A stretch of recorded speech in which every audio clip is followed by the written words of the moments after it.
stats that only 17% of borrowers go back to the same lender. What's called the berry button, big red button that I hit. Hey, remember that? Right? And, oh yeah, I love.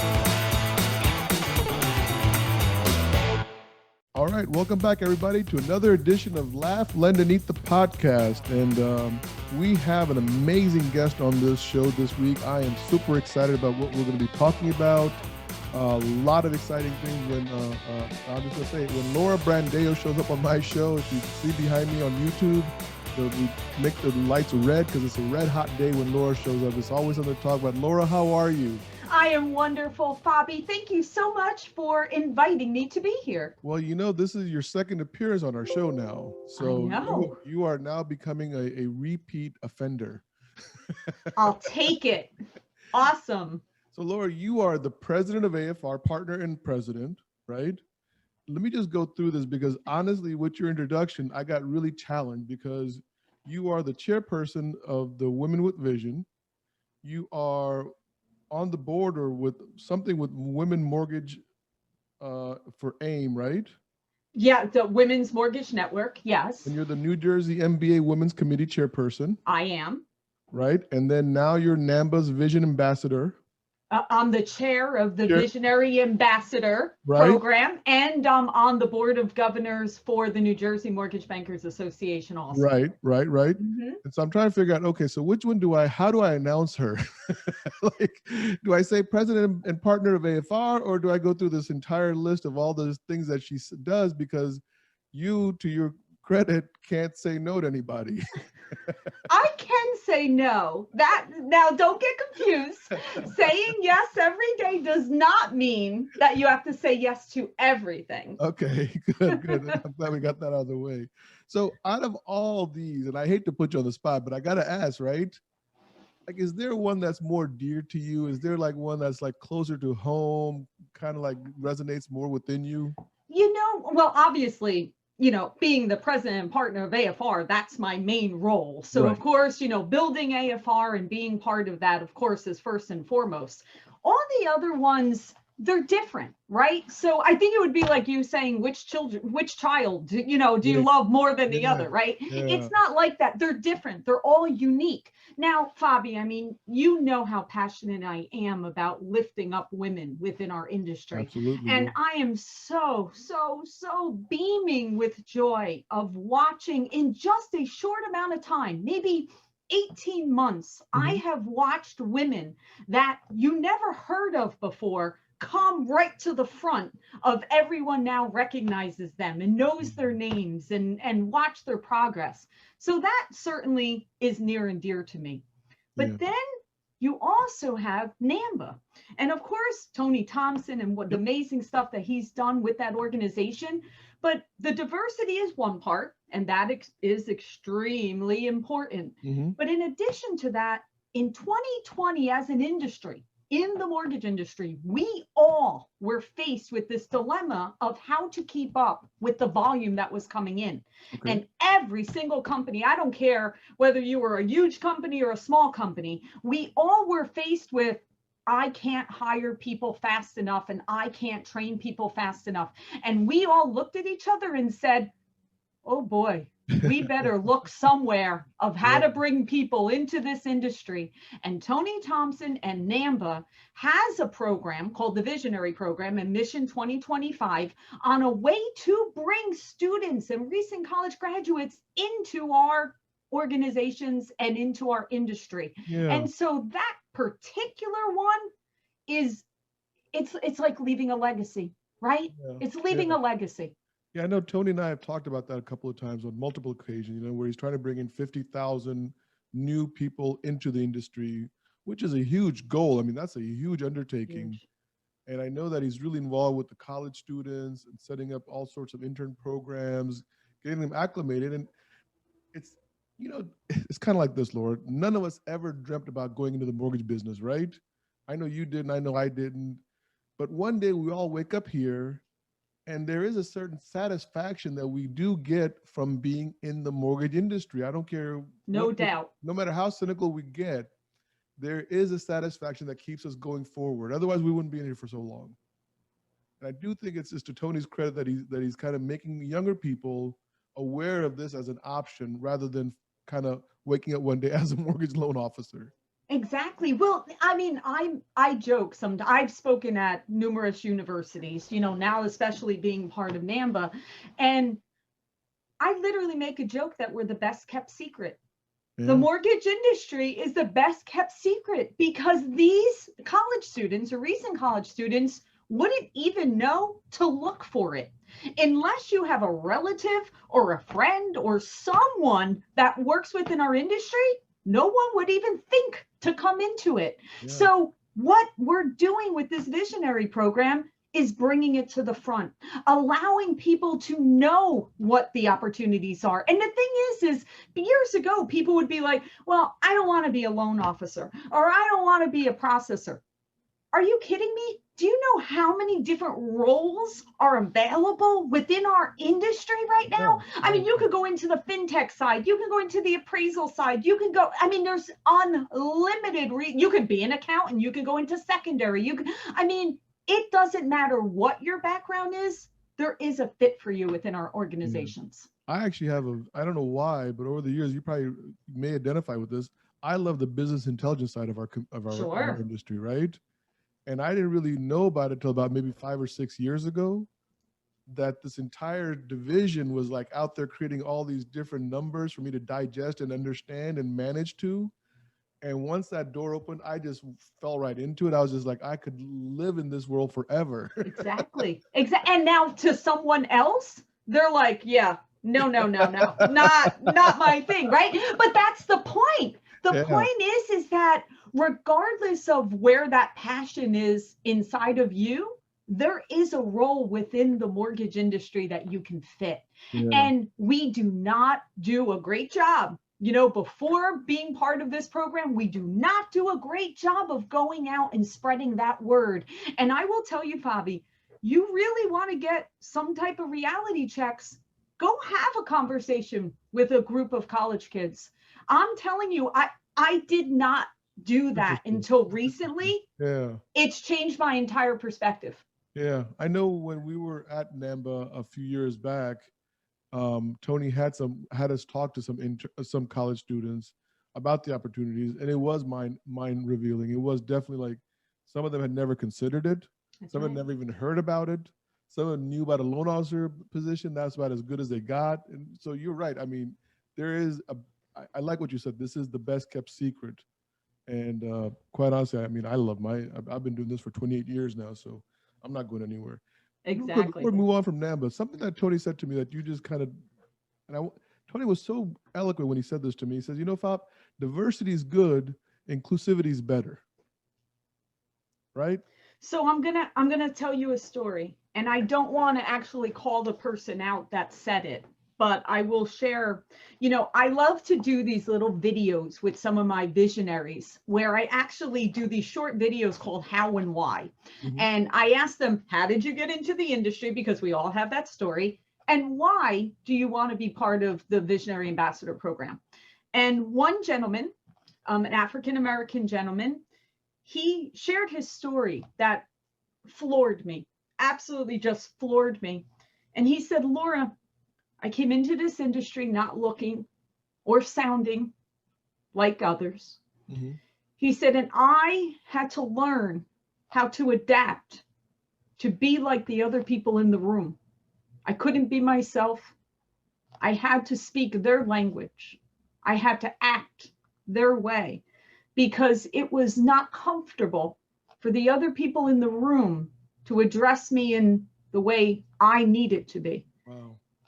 To be inclusive, you don't have to make other people adapt to you. You accept them for who they are. And Fabi, you know what the great news is about that story? That gentleman said, for the first time in 2021, we got a long road to go. I'm finally feeling I don't have to adapt to others. That's awesome. Yeah, that really, I mean, I don't think people really appreciate that. And listen, I mean, not everybody is a minority of some form, right? I get that. But people don't really understand how deep that statement is and how much it can really weigh you down until you finally realize that, I can be myself and it's still okay. And most people aren't going to be offended by me being me. Correct. That's the cool thing that we really begin to understand. You know what I mean? And that's a whole. We'll have to do a whole segment with that one time, Slora. We'll have to come back again. Your number 3 visit. Okay, there we go. We got it. Talk about the mortgage industry that we're both in, right? We have probably made it through, well, in our lifetime, the roughest year, right? 2020, right? Hindsight 2020. Now we can talk about that. Who would have known, right? Who would have known that 2020 would mean so many different things, huh? So many. Right now, I mean, as president AFR, I mean, put that hat on for a second. What are you guys preparing for in the foreseeable future, the next 6 to 12 months? I mean, what does that hold for AFR and Laura Brandao? Yeah, you know, it's interesting. I am unique. My company is unique. Okay. It's very ironic. But again, I've seen many cycles, right? I started AFR Wholesale during the downturn in 2007. And of course, I've seen many refi booms and I've seen margin compression and all these different cycles, right? Our company is a niche player. So I excel and I do better when markets get tighter. Okay. See, when markets go nuts like 2020, it becomes more of that refi boom and rate sensitive and every little, detail. That's not my specialty. Okay. So when markets turn, not to say we did very well in 2020, so please don't get me wrong. Don't get me wrong. There was a lot of business out there. Okay. But as far as going forward, when markets start to change, loan officers, brokers, our clients, they look to expand their program and product base and their knowledge. And this is when a company like myself, that is more of a niche player, this is when the phone rings more often and the webinars start filling up. And all of a sudden people are like, teach me some of this unique stuff because I need to fill in for those refis that maybe have lowered. Right. So for you guys, then I guess it's more of filling that gap where other lenders may not be filling it as adequately. Is that a good way to put it? Or maybe they just don't offer it, right? They might be more of offering more of a commodity business, right? Okay. Like they're offering more Fannie and Freddie and just straight agency and more rate sensitive. That's not my business, right? Okay. That's great that those people that are doing that, congratulations, and I wish you all the best. That's not my business. It's never been my business, right? So I fill the gap of, okay, I'm an originator and man, 2020, I'll give you an example. Okay, so Christine and I were on a Clubhouse together a couple days ago. Okay, we did our 3rd one. Nice. And we had this conversation and there was a lender, a big lender on the call, on the Clubhouse with us. That particular lender threw out on that call that they were 70% refi. Whoa. Now, let me tell you what we are. I am and have been all through 2020. I am generally around 75 to 80 purchase. That's amazing. So my business has always been that way, even in 20, even during the refi boom. So we're unique, right? We're a different structure, and that has always been successful for us. And you guys also specialize in the 203K field. Yeah, all the renovation, all the construction to permanent lending and manufactured housing, if you take that, of course you get regular government stuff and other things. I'm not going to say we don't get that, but that's not the bulk of it. It's more of the specialty stuff. And again, and that, Bobby, that goes back to a story I want to share, like as a business for people out there, right? When I started in 2007, AFR Wholesale, all I offered was one product. FHA down to 500 FICO. That's it. I didn't offer anything else. Okay. I did that until 2010. We didn't offer other products.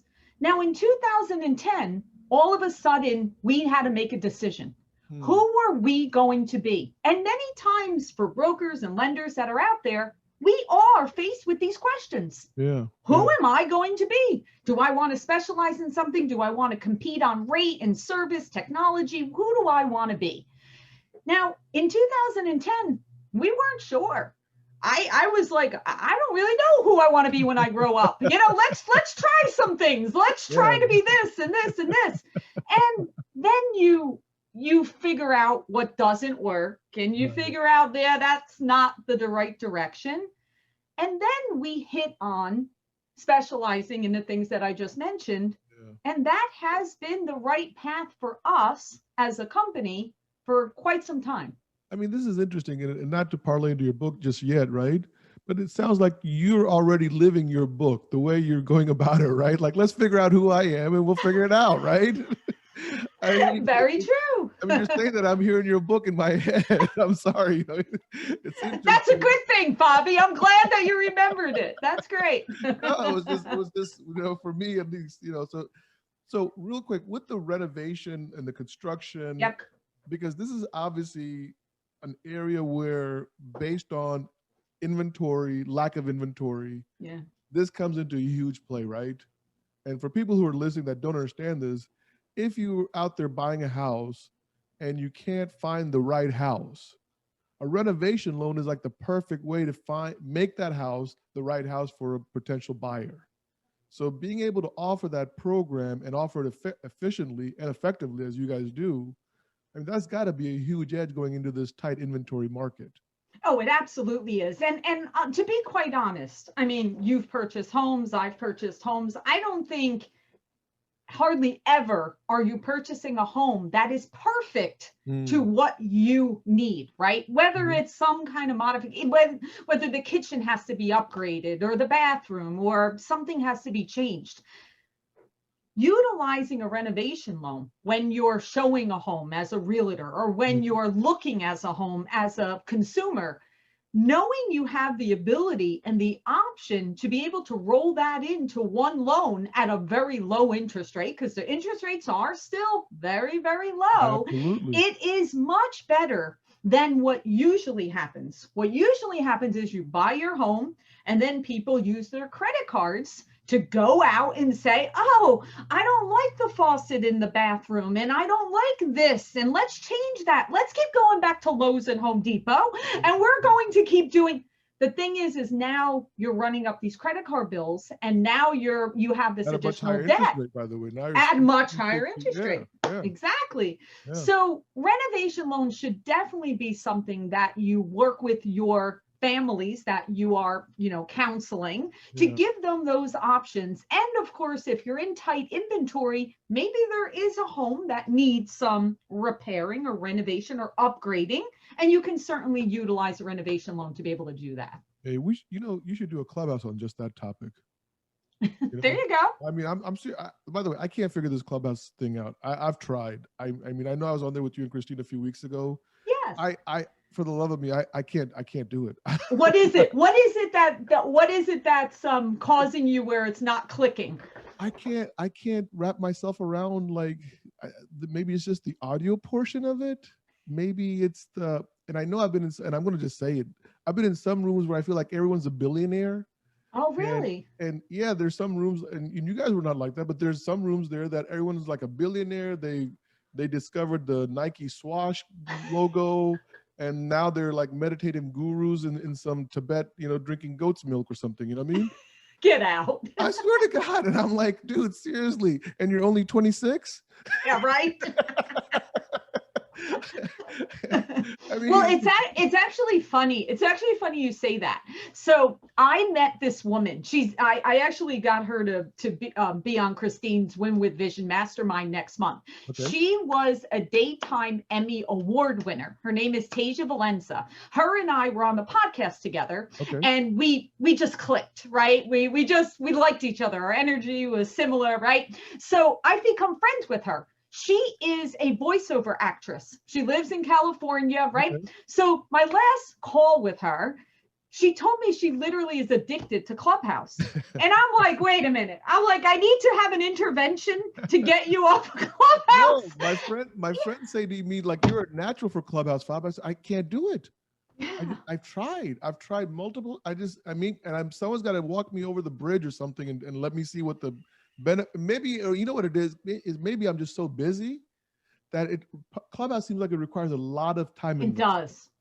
Like 90 minutes is the minimum, and then you can go as high as 3. And Michael David Chapman was telling me like he spent like 6 weekends in a row or something on it. And it was just, I'm just like, dude, I don't got that kind of time, right? I post a funny picture on Fridays, I'm moving on my social media page. That's a lot of dedication. It is. That is a lot of dedication. But I will tell you, for people out in the mortgage land, I do think it has some value in our industry. Let's put it that way. I'm not taking away any value from it. Yeah. I think just like any generation, there comes a point where you just, and I said this to Josh Pitts, I think, that how many social platforms can you really support? It's tough. Right? I mean, it's just like, do you support LinkedIn, Facebook, TikTok, Instagram, Snapchat? So what did Josh say? I'm curious. What was the answer? Yeah, he said, yeah, pick 1 or 2 that you really are comfortable with. I think that's good advice. And that's really, to me, is like, that's the best I can do, because I just don't have the bandwidth. You know what I mean? With all the stuff that we're doing to make a living, and then the volunteer works that we wanted to get involved with, and other projects and non-mortgage industry related stuff that we're got our hands in. So it's just at a certain point, this has to have for me, I need Fabi time. And that doesn't mean like listening on the phone on Clubhouse on a Sunday afternoon. Yeah, and it's interesting you say this, Fabi, and this is a good, segue thing, right? It's funny that, I spend the winters in Arizona and I come back in New Jersey in the spring. I'm back in New Jersey now. And I was saying to my husband, I'm like, it's time to take an inventory myself, like personally. I need to take an inventory and decide which things are progressing positively to be beneficial in my life, whether it's because it makes me feel good, because I'm making an impact, because I'm financially benefiting, right?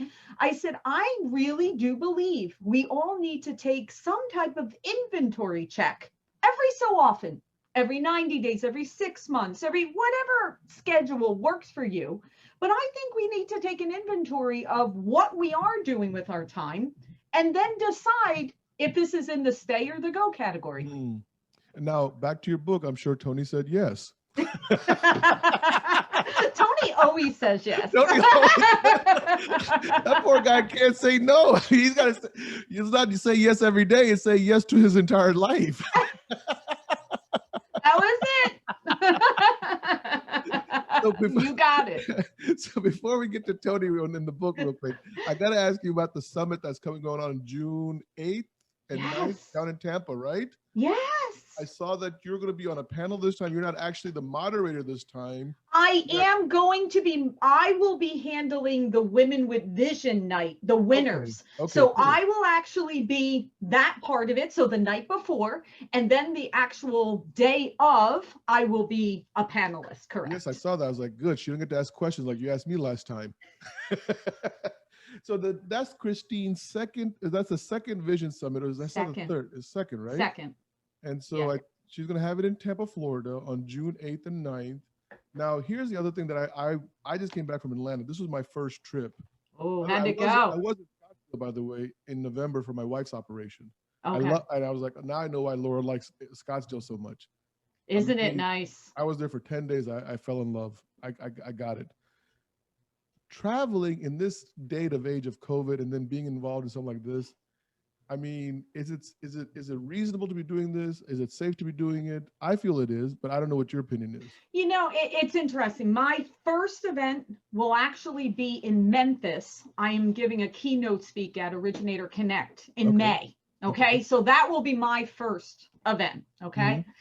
When the second I knew I was coming back to New Jersey, I said to my husband, Tony, I will have that vaccine before I go to Memphis, because now that's my personal opinion. And this is certainly, to answer your question, I believe all of these decisions, whether it's vaccine, whether it's travel, whether it's going to events, it's a personal choice. I believe that there is no right or wrong answer. It's your answer. And whatever that is, you make the best decision for you and your family. So in all fairness, I did get my vaccine, both doses, before I went down to Atlanta. Oh, so there you go. See, my first shot is on Monday. So I will be fully vaccinated before I go. Yeah, I had it 2 weeks prior to the trip, and it worked out just perfectly the way it was done. And I think, look, I mean, whatever we're going out of this, hopefully ending this and turning it and going back to some kind of normalcy, we need these kind of events to come. I mean, it does feel good to interact with other human beings. Of course. And not be on these Zoom calls and actually, engage face to face. It's so needed. So, Laura, let's talk about this little book of yours called Say Yes Every Day, right? It is by far, so I was talking to Christine this morning, I got to tell you, okay? And I told Christine, I said, listen, I'm reading this book and I hear Laura reading the book in my head. It worked. Fabi, that's exactly what I was trying to do. I was like, I couldn't hear my own voice read to me. It was like Laura talking to me and going through the words with me.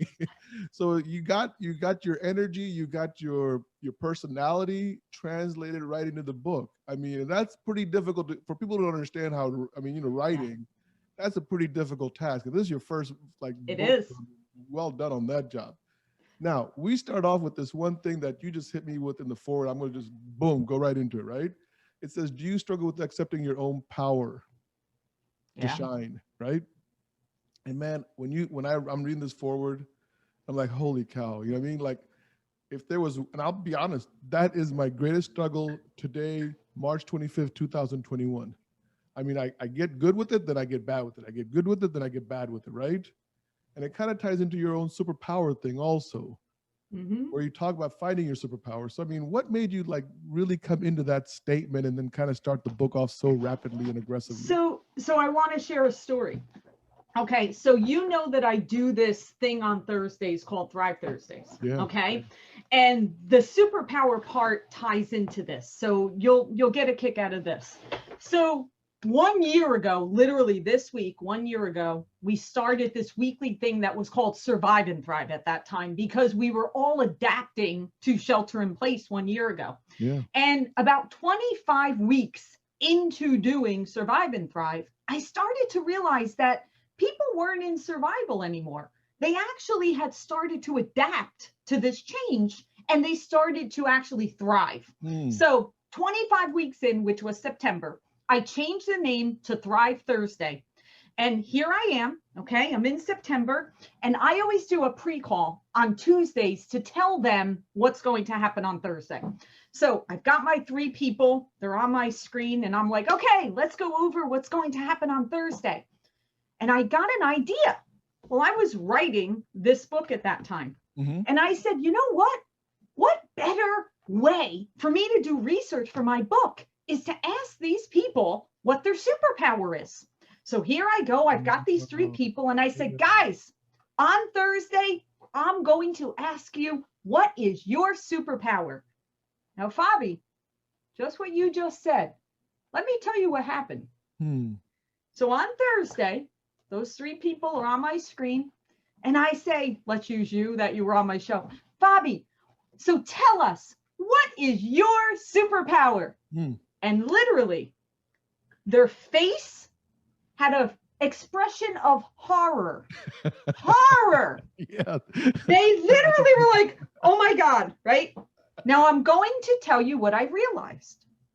What I realized was, as humans, we have a problem admitting or stating that we have a superpower. We don't want to actually call out something that is unique. We do not want to say we're special in any way. And therefore, we are uncomfortable if someone asks me that question. So, Fabi, I got an idea. The next week, I didn't do it like that. The next week, I had 3 new people that I've never met. Right. But this time, I said, Fabi, let's go over the questions. The second question will be, what is your superpower? And Fabi, this is what I need you to do. I need you to go to someone that cares about you. Your wife, your grown children, your business partner, your mom, your brother.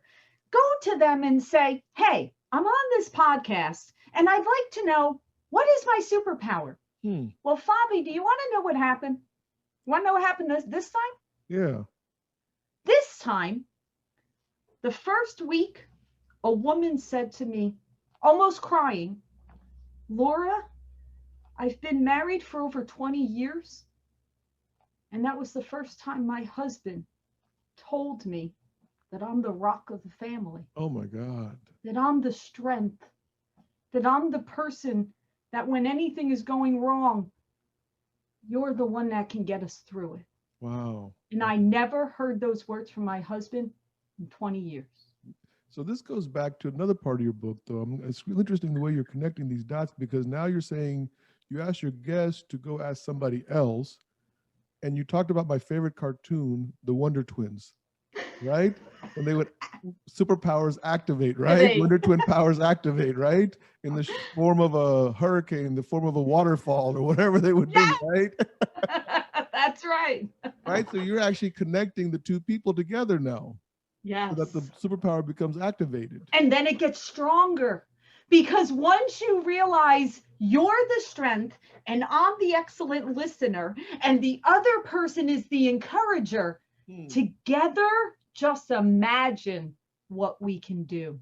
Yeah. So when this is I'm going to try to phrase it in a way so it makes sense to you, because I can hear it in my head, right? And unfortunately, I just don't write questions before every show. I'm not as good as you are. I try to wing this stuff. Asking is a big part of your life. Yeah. Right. Your book is talking about that. You asked your supervisor. You actually went over your supervisor, went to the vice president, and said, "Give me more work to do. I'm trying to buy a house." And the guy turned his. I mean, asking seems to be a big part of your life story. Asking, right? So you're also asking your guest to go ask somebody else what their superpower is. So you're basically giving them a part of your superpower, because asking seems to be your superpower, by the way. When I was reading your book, I'm like, this lady can ask anybody any question without even blinking. Do you want to know what the secret to that, though? And I think I wrote it in the book. Anytime I ask for something, Fabi, it's always because I'm trying to help someone else. But let's back up a step, because when you first asked for a job, you were trying to buy a house. I was. I guess that's for your family, so it is basically for somebody else. else. It was for my family. Yeah, that's right. Yeah, so it was for somebody else. Okay, fair enough. So you're never really asking for yourself. Because now, does it ultimately benefit me? Of course it does, right? But I can literally do anything. Nothing scares me, as long as I always put someone else first. Interesting. The minute that I think, I'll give you an example. I actually, I co-host a podcast with Mitch Peak, and we recorded something the other night, and the person that we were interviewing wasn't feeling well. And I could tell she wasn't feeling well, but she wanted to do it. And so I said to her, listen, I'm going to do the heavy lifting. I will take on like making sure that you shine. I will lob the questions at you that will make it so comfortable for you. And I will make sure this is the best experience.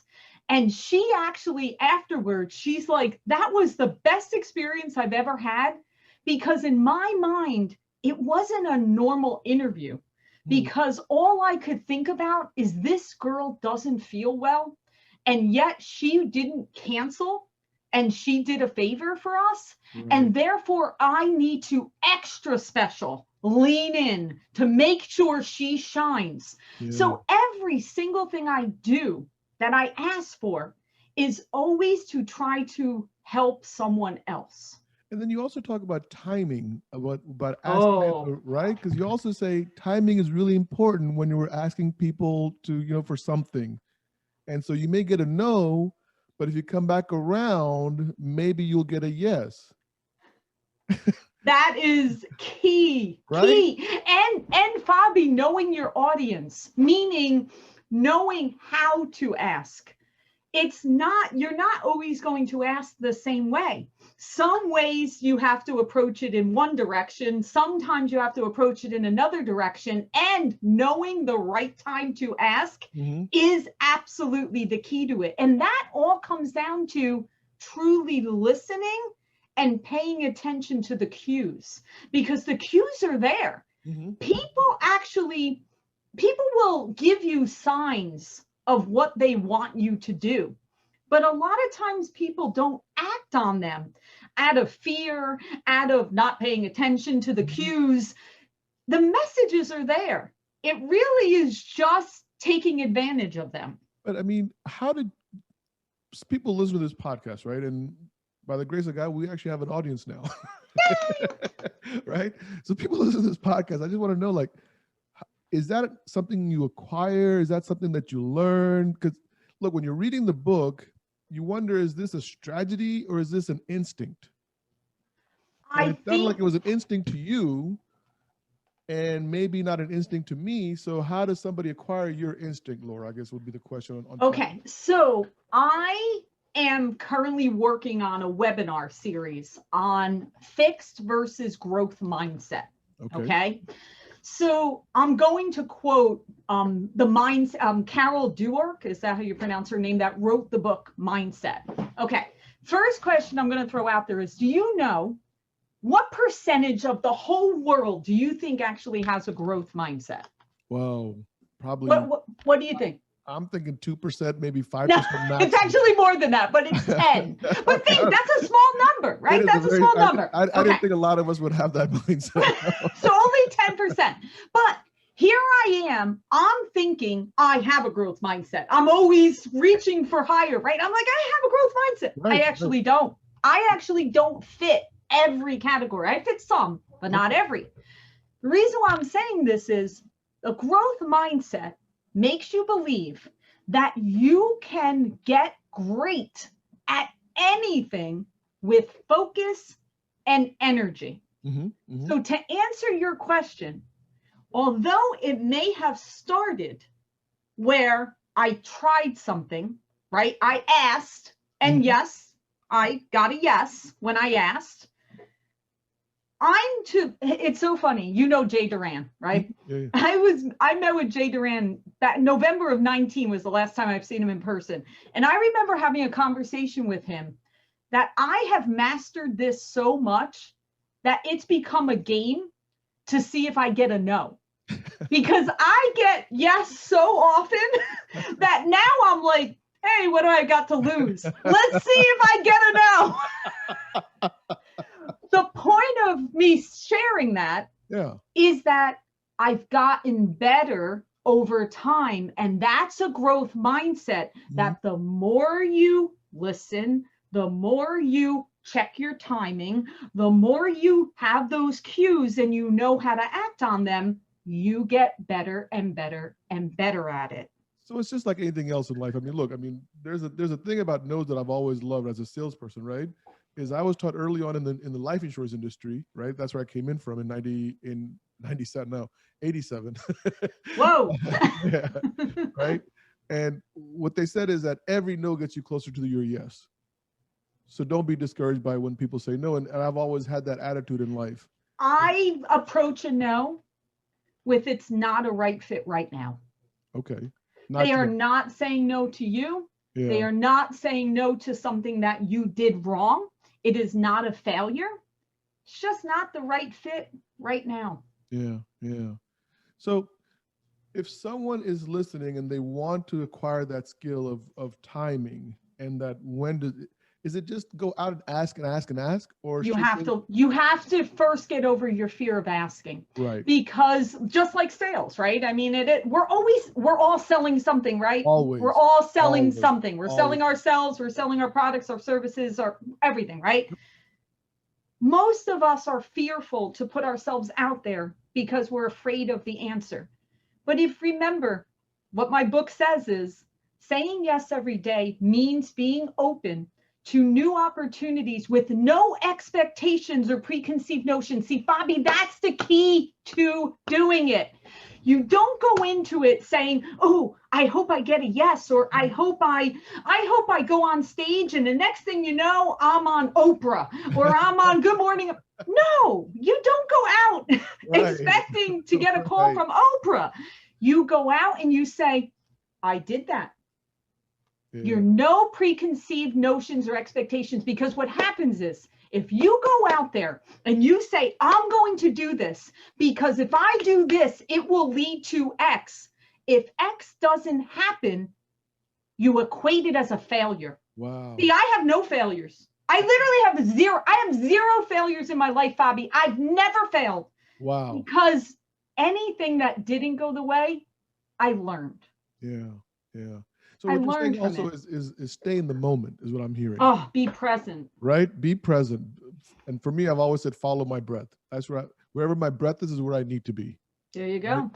And so if I'm speaking in front of 7 people today, that's fine. That's 7 people that I'm speaking in front of. You know what I mean? And don't imagine that crowd to be 700 because it doesn't make any difference. I mean, it makes zero difference what the number is. Right. Because you could impact one person, whether it was 1 in 7 or 1 in 7,000 or 1 in 700,000. Yeah. You could have changed one person's life that if you didn't speak, that wouldn't have happened. Yeah. You know, it's interesting you said that, because just recently I got a LinkedIn message from a loan officer that worked for me 15 years ago. And she was thanking me for convincing her to stay in the business 15 years ago. You never know the impact. Yeah. I mean, and I just literally, I just read this message like maybe 4 or 5 days ago. And she was like, I just want to thank you for this. I see you on LinkedIn now. And this day that you said this to me just changed my entire view on how I saw the industry. And I've been staying in it ever since. And I was like, wow, to your point, we don't know. We don't know. So I want to fast forward a little bit on your book here. When you were pregnant with your first child and you talked about the people who were negative comments to you. Yep. That's you just ruined your life. Right. You just ruined your life, right? So those kind of comments, because obviously no matter where we are in life, I mean, you were pregnant, obviously at a younger age. Yeah. 19. That's a younger age. So it's good now. I'm young to have that older of a child. I know it actually will turn out to be such a blessing. I mean, honestly, works out great right? now. It does. So the point being is that no matter where we are in life, no matter what age we are, people are going to be negative around us. People will always find something to say, oh, you can't do this, or you shouldn't do this, or don't even think about it. Someone's already doing it. What are you going to add to it? How are you dealing with that kind of negativity, even coming forward after all these years? But listen, number one, I realize that when someone says something negative, there's something going on with them. You have to understand that I will tell you, use myself as an example. I never, ever think to myself something bad about someone else. And if I do, if my mind goes somewhere, I know how to snap it back because I realize there's a reason why my mind is going there. So anytime I see someone being that way, I actually feel sorry for them because there is something going on in their life that is causing them to feel that way. So whether you call them, there's some kind of inner struggle. Yeah. So that does not come towards me because if anything, I feel sad for whatever they're going through, whatever that challenge may be. Yeah. See, I think the reason I connected with it, because at 19, I was at this community college over here, and I just got accepted to Miami University for music. So I was a music major, jazz specialist, all that kind of, right? And I had a music professor at that time, and he was a very angry person, looking back at it now, right? Although I loved him, but he was a very angry and he said to me when he heard that I was going to go to Miami, he said, how are you going to play in Miami when you can't even play in Annandale, Virginia? Those exact words are still in my head. Still that in my hurts. head, right? And you're a 19-year-old, yeah, frail, very impressionable, right? Impressionable, right? And unlike you, I bought into it. And I stopped playing. I stopped going to college. I dropped out. I never went to Miami University. I said, if this guy doesn't think I'm good enough, I don't want to go embarrass myself in Miami. Oh, no. Yeah. I mean, and so when I was reading your book, I wrote this little note down. I was like, oh my God, here we are. You know what I mean? And now obviously, look, God has been blessing. Yes, of course. Seriously, I don't want to, I have nothing to be pitting about. No, but what you do want to learn, Fabi, is how hurtful words can be. Absolutely. And being aware of that. So yes, it's no looking back, but it is how much. That's why, like, even the way I approach everyone is, I believe every person is a blessing. Every single person on earth is a blessing. There is something that everyone can bring a gift to this world. That's the whole superpower thing. Yeah. I literally believe every single one of us is unique. We all have something unique to bring to the world, but we spend so much time trying to conform and trying to be like other people and trying to copy what someone else did or follow their same direction. Yeah. That Absolutely. direction is, I don't want anyone to follow what I'm doing. You can if you want, but I want you to do what you want to do. Don't say, oh, hey, that looks like a good life for me to copy. Let me go do that. Because then you are not using your gifts for what you were meant to do. Yeah. So follow your dreams, follow your path, and spread your gift to the world. Do not tone it down. Be you. And it's funny. What is her name? Carla Harris. I don't know if you've ever heard Carla Harris speak. Wonderful TEDx speaker, and she actually spoke at Empower. And she's a beautiful gospel singer, but she's a brilliant investment banker. Okay, and she now is also a speaker. And one of her speeches I recently listened to, she said, I used to think that if I say I'm anything but an investment banker, people won't take me seriously. So I have to be Carla Harris, investment banker. Wow. She's like, and then I realized people would say, hey, don't you sing gospel music? And she at first would be embarrassed, like, oh, no. I'm an investment banker. And then she realized she actually got more clients because they found that she was interesting with being a gospel singer, she being a mom, being an author, being a speaker, doing TED Talks, just like all of us. I suffered from the same thing, Fabi. Years ago, I can't be anything but president of AFR. But Fabi, I'm all those things. I'm mom, I'm daughter, I'm sister, yes, president of this. I also have a podcast. I also love to do this. I go to Arizona. I like to hike mountains. All of those things make me Laura. Yeah. And we can be all of those. We're multidimensional, that's for sure. Multidimensional. Another thing, and we were talking about this before the show started, a lot of my friends, including myself, we don't watch the news anymore. Yeah. Right? And you mentioned that in your book, right? And it's so interesting to see more and more people. I think it dawned on me, for me, Laura, here in DC, I hope I don't get sued. There's a news station, and they call their weather team the storm team, right? And it hit me one day. I think this is the really turning point in my, like, if it's a beautiful sunny day outside, it's 75 degrees, not a cloud in the sky, but here comes a storm team to tell me what the weather's going to be like. So they're already kind of preempting my anxiety, like with the name of storm team, right? And then I began to see the other parts of the news, and it's just they're doing their job to promote advertising. I get that. And their way of promoting advertising is to get me sucked in some kind of negative, the world's going to end if you don't tune in at 11 o'clock tonight to tell us, what was your turning point? Well, I started realizing that I didn't feel good after watching it. And Fabi, I think we get better. This goes with that practice thing again, right? The older I get, I really am in tune with how I feel, whether it's the way my mind feels, my body feels. I'm very, very in tune and aware. I'm aware. So I started not feeling great, meaning my thoughts were going into bad places and my heart raced a little bit with anxiety and I didn't feel right. And I started to kind of take check as to what was causing that. And I realized that by listening to the news and watching the news, my anxiety level was increasing. Absolutely. And once I took note of that, again, our bodies and our minds guide us. We just have to listen to it. Yeah. That's the key. Listening is key. Listening is key. It's so vital. So Laura, listen, we are at the end here. This went by so rapid this time. My God, I just looked at the time. I was like, I promised her 40 minutes and we're at 50 now. Whoa, Whoa. Oh my goodness. That went quick, Fabi. It did. It really did. So Laura, listen, thank you so much for coming on the podcast. Thank you for saying yes when I asked you to come on the podcast.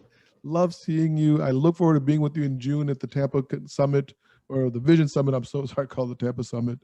And I know that your book is going to affect a lot of people, because obviously I've shared a few things where it affected me, and how I could see some different glimmers in there.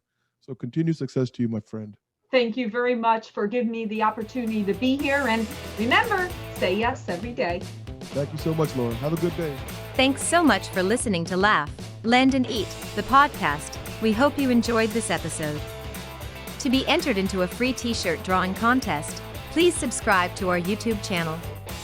We want to thank our sponsors for their continued support, First Option Mortgage, One Good One, and our newest sponsor, The Vision Magazine, today's Mortgage Pro Defined. To submit comments or questions, please use our Laugh, Lend and Eat Facebook page. Once again, thank you for listening and supporting us.